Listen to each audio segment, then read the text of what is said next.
All right, so the project that we're working on today is going to be a CNC Rotary Table Conversion. I'm going to be using a stepper motor to do it, along with an Arduino and I think it's the same smart easy stepper board, and just the tiny little 12-volt 1 amp power supply to drive the stepper.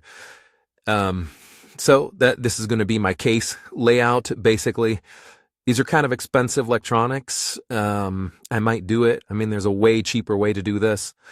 I'm being pretty lazy, just using things that I had on my shelf, and this is way more powerful than I need just for that little guy. But I'm just going to do it anyway because I have all the parts. So let's see where to start.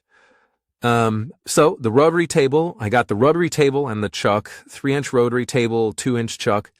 I got those from like Amazon warehouse deals. I got them both about half price, so I got $100 into the two of them, which is a really great deal.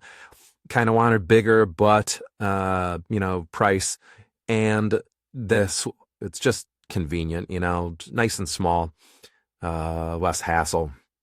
So I'm gonna have to space this up. You can see the block underneath it. I'm gonna be drilling a hole here and there, and threading this lower plate right into the base of this so they're, joined together. Then I'm going to need to create a set screw collar to bind these two shafts together, and then I'm going to have to make an adapter off the bottom of this plate, or on the top maybe. I do have enough room to tie into these mounting holes to position it perfectly. So for the chuck mount, what I did was, this chuck had a really screwy internal thread. It was like 14 millimeter, times 0.05 pitch. So that wasn't going to work for me. So what I did was, this is a piece of 1/4-inch plate that I cut, center punched, drilled, turned in the lathe to get it round. Then I turned down this piece, which the outside diameter of the chuck just fits into real nice. I left a little stub on the bottom of this when I turned it so that it fit into the hole of the plate. Then I TIG welded the two together. Then I put it all back in the wade, now holding it by this outer thing, and then bored it to dimension, bored right through it. And I actually already had this little plug, so I made it like a very smooth, like almost a press fit between these two when I bored it out. And so that lets me center on the on the center hole of the thing. And then we have the two little T-slot screws, so automatically that aligns very close to center just when you put it on, and then the chuck is held on by a set screw. So right when you put that on, it's very, very close to center automatically. And I didn't ruin the chuck. I mean, I can use that chuck on whatever else because it's just held in with a set screw. I was almost going to weld it. I was really, really thinking about welding it, and I'm like, nah, but it was only $30, but still, although that would have saved me an awful lot of work. So back to the electronic side. So the way I'm going to be controlling this, well, before I get to that, so I got this rigged up. I got these color coded. I hot glued these 4 wires together to keep them in order. And you can see I've already marked, so the blue and the yellow are the two outsides, and then I just plug them in order so that I can't mess anything up. On this side, so a bunch of these are going to go, like anything, these 3 are all going to positive. And I've actually wired up a little tiny, so I've wired up a little tiny Arduino shield here. And I'm really only using for the pins. So one's going to be clock, one's going to be direction, and then the other 2 are button inputs. And I'm using another one in the program for an external trigger. So when this thing completes its cycle, whenever it spins to whatever increment, I want to have a trigger pin so that it can integrate with other external electronics if need be. And the button, right now I just kind of have this, so this is that Himstamorph stuff again. I just kind of secured the two buttons where I wanted them for soldering, and now I'm going to build a big handle around it. So this is going to be my hand controller. And then I'll have a backwards and a forwards. So you do your machining operation, you hit next, it increments to the next spot, hit next, or if you mess up, you got to go back.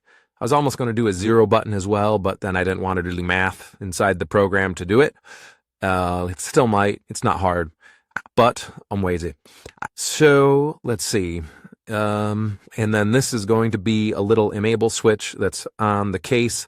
And to do the enable, it'll just be this pin here going to ground, and then the motor will go into complete free spool mode. They won't be locked anymore, and you can manually, tinker with it. All right, so that's all the hardware and all the electronics. Now for the program. So the program is going to be released open source. It's just a tiny little Visual Basic 6 app. You just tell it the rotary table index. It'll probably always be 36:1, the number of steps per revolution, and your delay. And then when you have an Arduino plugged in, this list will be full of whatever COM ports are on the machine. I don't have it plugged in right now. And then you can either set it toward the number of degrees or the number of divisions. So like if you wanted a bolt hole pattern with 3 holes, you'd use divisions, and you just set 3. I'm going to be using this to make graduated collars. So 100 is a nice one for me for divisions, and degrees, you could set it at 33, 2, and you can control the direction, clockwise, counterclockwise. So when you hit go, that will configure it and be the first step. I'll probably just change that to just configuring it. And then from there, you can use the 2 buttons to increment the table every time you do a machining operation. So yes, you're going to have to use the computer interface to initially configure it. And then after that, everything is done with the buttons. So there's step 1. All right, so here we have it configured to the rotary table ratio is 36:1, 200 steps per revolution for the stepper motor, 1 second delay or 1 millisecond delay. We got our Arduino plugged in, so it registered. And right now we're going to do 6 divisions. And here's some debugging output. So it's already configured. Now we're going to give it a go. And so here is it all wired up. I actually mixed my colors up, so I'll have to do a little scrape and repaint. And this is what I came up with for my hand pendant, just more the Instamorph wrapped around it. It's forward and back. And here is the just kind of a quick and dirty stepper motor mount that I put on there, and just a very solid set screw collar. It's good enough for now for me. I don't know. If I use it a lot, then maybe I'll make something a little bit fancier. But, I was trying to just be really careful and just put tiny little welds on there. And it's screwed down with here. So good enough for now. So there is our 0 mark. I'll rotate this just a little bit better for a better video. And our power is released.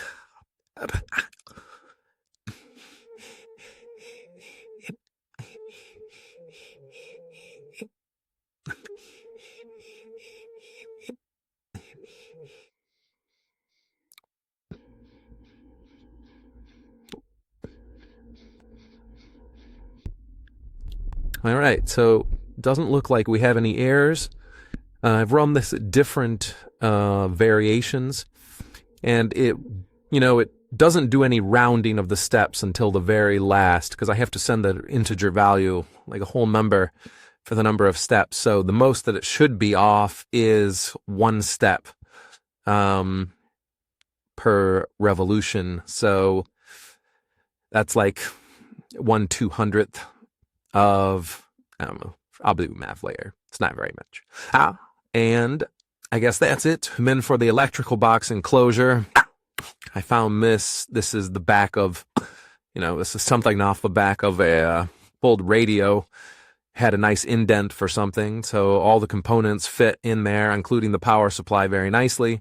So I'll screw them to this plate, put the plate in there, and then put the lid on, and call it a day. So that project is complete.